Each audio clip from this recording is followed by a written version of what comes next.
जो spa centre में यही विषय है कि स्पा सेंटर में लड़कियां लड़कों की मालिश करती हैं, इसलिए क्राउड अटेंशन वहाँ पर ज़्यादा होता है। तो महिला को रखना चाहिए पुरुष के लिए स्पा का? मेरे हिसाब से तो नैतिकता के आधार पर बिल्कुल नहीं रखना चाहिए, क्योंकि यदि आप रख रहे हैं तो कहीं ना कहीं आपका उद्देश्य ही गलत है। उद्देश्य ही उसको आकर्षण की तरफ मोड़ना है, और गलत तो होगा ही यदि इस तरह से किया जाएगा, क्योंकि नैतिकता जब नहीं होगी तो हर चीज़ें गलत होंगी। मेरे हिसाब से तो बहुत ज़्यादा गलत है, नहीं होना चाहिए। विदेशों में हर चीज़ ओपन है, ठीक है, लेकिन भारत में तो ऐसा नहीं है ना। आप यदि वहाँ से स्पा को लेके इंडिया में आ रहे हैं तो वहाँ का कल्चर भी लेके आइए। वहाँ गलत काम नहीं होते, स्पा की आड़ में स्पा ही होता है, जितना मैं जानती हूँ समझती हूँ। लेकिन भारत देश में तो स्पा इन द सेंस की कहीं ना कहीं उसमें कुछ ना कुछ गलत इन्वॉल्वमेंट तो है। आए दिन ही खबरें आती रहती है, इसकी आड़ में ये हुआ, ये आए दिन सुनते रहते हैं, अखबारों में आते हैं, हम लोगों के सामने भी आते हैं, तो ये तो गलत है। कि क्या होता है सेक्स एजुकेशन के बारे में आपने सुना होगा, काफ़ी सेशन चलते हैं, बड़े बड़े स्पीकर बोलते हैं, डॉक्टर्स आके बोलते हैं। कहीं ना कहीं ये सेक्स एजुकेशन की जानकारी ना होना, तो जिस तरह से आपने कहा सेक्स एजुकेशन, बच्चों को जानकारी होना चाहिए, एजुकेशन में ये सब होना चाहिए।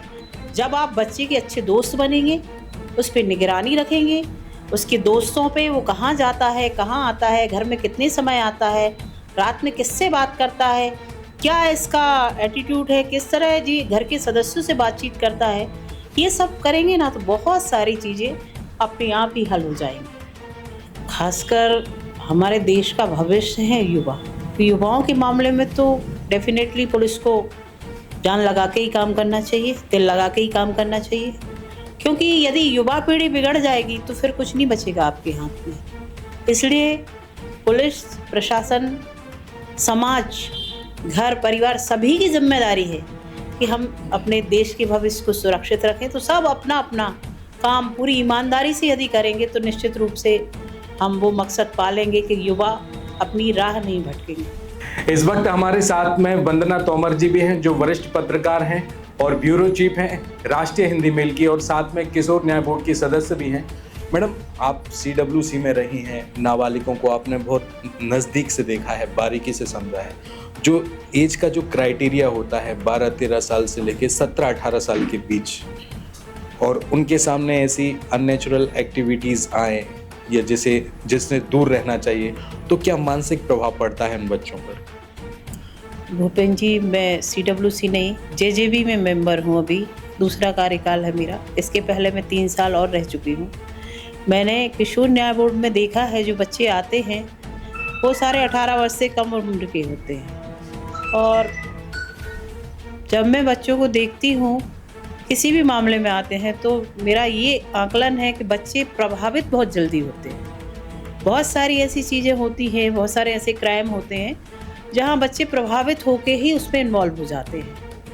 तो जिस तरीके से आपका सवाल है कि अनैतिक कामों में जो भी हो रहे हैं वहाँ बच्चे जल्दी आकर्षित होते हैं, या कम उम्र के युवा लड़के लड़कियाँ इस तरह की चीज़ों को बहुत इंटरेस्ट से ग्रहण करना चाहते हैं, वहाँ पे बच्चों के मन में ये होता है कि जो चीज़ छुपाई जाती है उसको हमें बहुत जल्दी जानना है। तो बच्चों के मन में ये सवाल रहते हैं, तो उनमें इंटरेस्ट रहता है कि हम जानें, यहाँ जाएं, क्या होता है, हम देखें।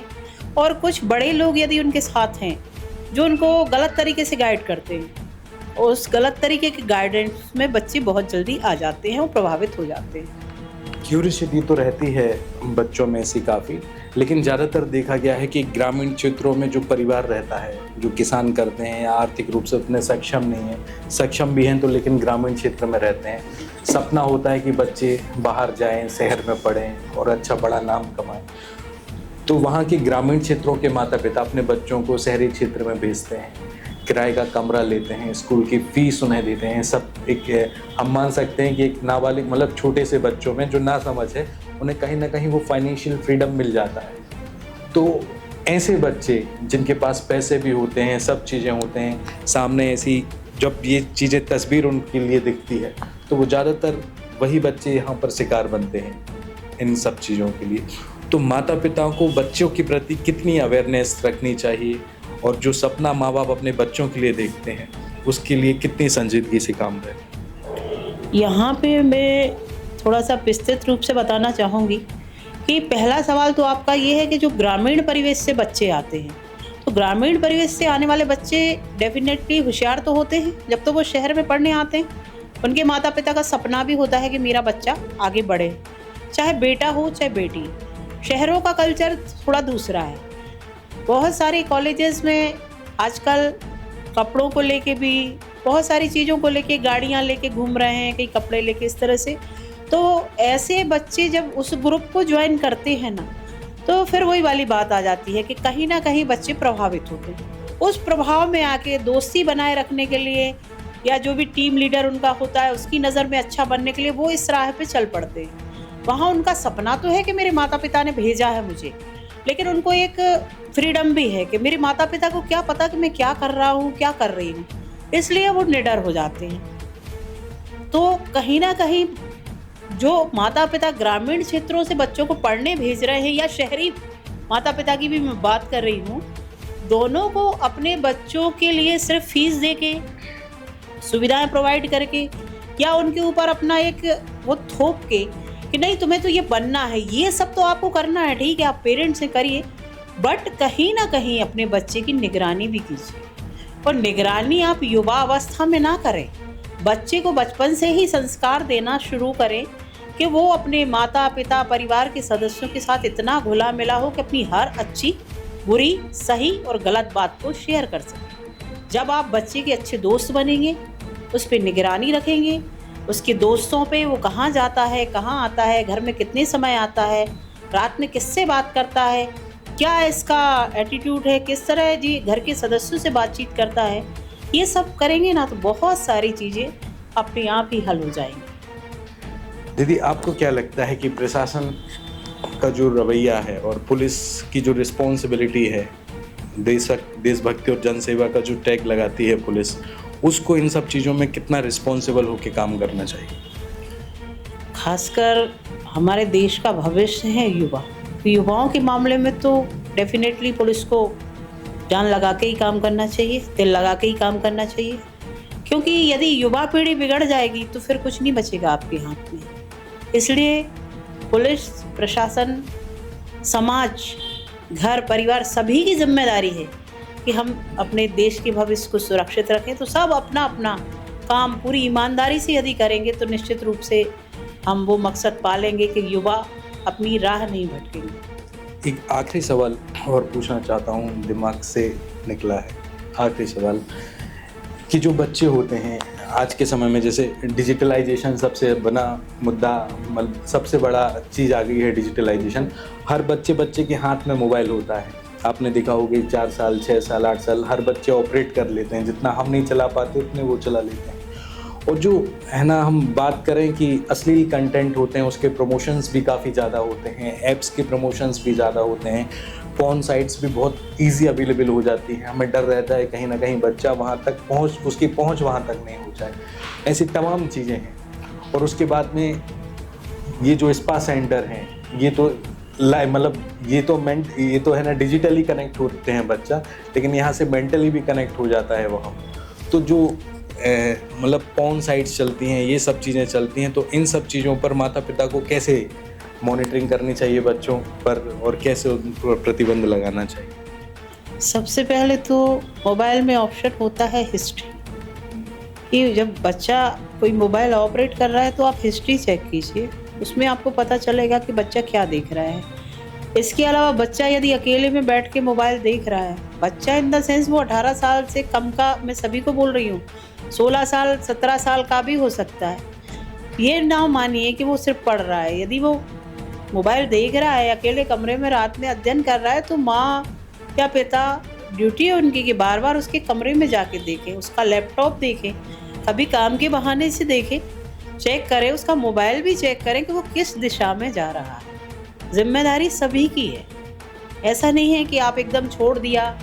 और यदि आप इस तरह से कर रहे हैं तो ये गलत है, कहीं ना कहीं आप उसको छूट दे रहे हैं।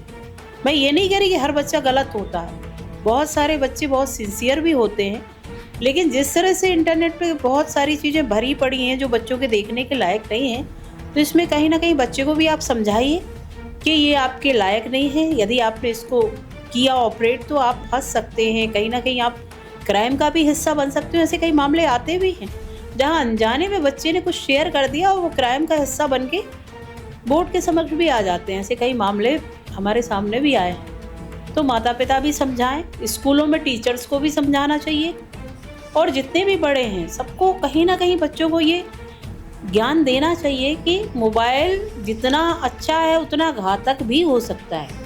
जब बच्चे को पता चल रहेगा कि ये घातक हो सकता है तो वो थोड़ा सा डरेगा। और सरकारों की भी जिम्मेदारी है कि इस तरह से कुछ ना कुछ करें कि छोटे बच्चे इन साइट्स तक ना पहुंच पाएं, कुछ प्रतिबंध लगाएं। कुछ साइटों को बैन किया गया है, जिससे इस तरह से बहुत सारी साइट्स और जो चल रही है उनको भी बैन करें। सरकार की जिम्मेदारी है, आफ्टर ऑल निगरानी की, प्रशासन की जिम्मेदारी है और पुलिस की भी जिम्मेदारी है, माता पिता की तो है ही।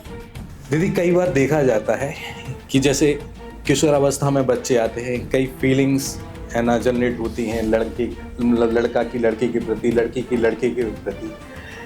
तो माता पिता की जिम्मेदारी होती है कि वो बच्चों से हर बात शेयर करें कि क्या होता है। सेक्स एजुकेशन के बारे में आपने सुना होगा, काफ़ी सेशन चलते हैं, बड़े बड़े स्पीकर बोलते हैं, डॉक्टर्स आके बोलते हैं। कहीं ना कहीं ये सेक्स एजुकेशन की जानकारी ना होना, कहीं ना कहीं कि बच्चे सोचते हैं कि ये तो ऐसी चीज़ है जो छुप कर की जाती है या गलत चीज़ें हैं। तो सेक्स एजुकेशन के बारे में आप कहना चाहेंगे, यानी कि जो बातें माता पिता अपने बच्चों से छुपा कर रखते हैं या ये चाहते हैं कि इन बच्चों को इस पीरियड तक पता ना चले, वो कितनी महत्वपूर्ण होती हैं आज के समय में बच्चों को बताना? या ये भी कह सकते हैं कि जो बात माता पिता बच्चों को बता नहीं रहे हैं, तो क्या वास्तव में बच्चों को पता नहीं लग रही होंगी? यहाँ पे मेरा जवाब ये है कि बहुत सारी चीज़ें पुराने समय से ही परंपरा है कि बात नहीं करना है इस विषय पे, जबकि बच्चों में इंटरेस्ट होता है कि बहुत सारे विषयों पे हम बात नहीं करते लेकिन वो जानना चाहते हैं। तो जिस तरह से आपने कहा सेक्स एजुकेशन, बच्चों को जानकारी होना चाहिए, एजुकेशन में ये सब होना चाहिए। और बायोलॉजी के बच्चे तो जानने लगते हैं, क्योंकि बायोलॉजी जब वो पढ़ते हैं तो उनको सारा कुछ स्पष्ट हो जाता है। जो अन्य विषय के बच्चे हैं वो सुन के या इस तरीके से कहीं ना कहीं से अपना ज्ञान अर्जित करते हैं। तो माता पिता की जिम्मेदारी है कि बच्चों को सब कुछ बताएं। और मेरा मानना है कि माँ की खासकर जिम्मेदारी है कि बच्चा जैसे ही 8, 9, 10 साल का होता है तो घर में जब बहनें होती हैं, भाई होते हैं, तो माँ बताए कि ये आपकी बहन है, ये डिफरेंट है, इसको ये समस्या होती है, इस एज में इसको ये होती है, इस एज में इसको ये प्रॉब्लम होती है। तो बच्चा वहाँ से उसके माइंड में क्लिक करेगा और बच्चा भी समझेगा कि किस तरह से हम ह्यूमन बीइंग हैं बट डिफरेंट हैं, मेल अलग है, फीमेल अलग है। बच्चा वहीं से सीखना शुरू कर देगा। और जब वो संवेदनशीलता से उसकी माँ बताएगी और वो सीखेगा, तो उसका नज़रिया लड़कियों के प्रति, महिलाओं के प्रति और भी अन्य जो उसको मिलेंगे उनके प्रति आदर का होगा, सम्मान का होगा। इस तरह से नहीं होगा। और स्कूलों में भी आजकल शिक्षाएं दी जा रही हैं, सेशंस हो रहे हैं, लेकिन लड़कियों और लड़कों दोनों को ही बहुत ज़्यादा जागरूक करने की ज़रूरत है। सही गलत का ज्ञान कराना बहुत आवश्यक है, इसलिए इस पर चर्चा होना चाहिए और ज्ञान भी दिया जाना चाहिए। विदेशों में हर चीज़ ओपन है, ठीक है, लेकिन भारत में तो ऐसा नहीं है ना। आप यदि वहाँ से स्पा को लेके इंडिया में आ रहे हैं तो वहाँ का कल्चर भी लेके आइए। वहाँ गलत काम नहीं होते, स्पा की आड़ में स्पा ही होता है, जितना मैं जानती हूँ, समझती हूँ। लेकिन भारत देश में तो स्पा इन द सेंस की कहीं ना कहीं उसमें कुछ ना कुछ गलत इन्वॉल्वमेंट तो है।